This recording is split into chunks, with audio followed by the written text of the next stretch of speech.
Projekt Denivia Symbiotic Danielová symbiotická cesta vám prináša príbeh. Vojna so zápachom v autoklimatizácii, prvá časť. Hlboko v útrobách červeného autíčka, kde sa vlhkosť stretávala s teplom, prekvital svet. Ale nebol to pekný svet. Bol to špinavý brloch baktérií a plesní, ktorému vládol krutý a výbušný kráľ, pleseň menom Fúz. Hahaha, cítite ten smrad?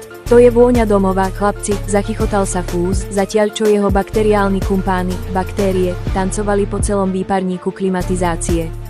V kabíne už vodič kašľal a siahal po tých istých starých čistiacich trikoch, ktoré vždy používal. Prvý na pomoc prišiel pán Chemokat. Bol agresívny, penil a bol veľmi nahnevaný.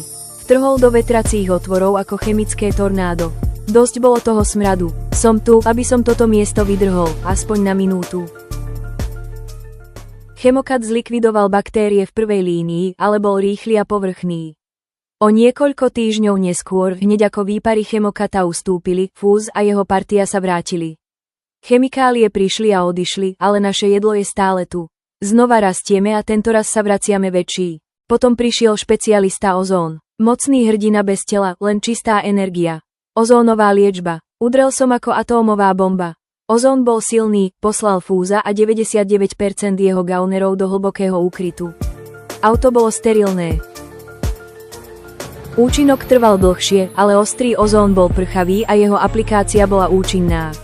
Nezanechal po sebe nič, to je pravda, ale to znamenalo, že prostredie bolo voľné pre návrat patogénov. Kráľ Fúz sa pomaly opäť cítil ako doma.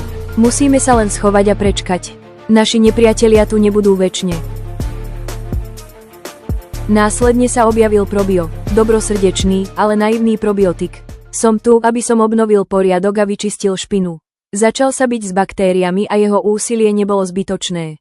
Vyhrával, ale rýchlo mu došla energia. Už to nevydržím. Som vyčerpaný, nariekal Probio. Bez stáleho zdroja potravy nedokázal udržiavať stabilnú armádu. Fúz sa len zlomyselne uškrnul, probiotiká. To je ale vtip. Pár dní a budeme opäť pri moci. Zrazu sa na scéne objavil tým Symbiotex. Útok viedol hrdý Bifidus a jeho verný spojenec Galacto, vysokoktánové palivo, bez ktorého žiadne probiotikum neprežije. Bifidus hovorí, nie sme žiadni slabosi. Ja som Bifidus, probiotikum. A toto je Galacto, moje prebiotikum. Spolu sme Symbiotex. Galacto dodával Bifidusovi nekonečnú energiu.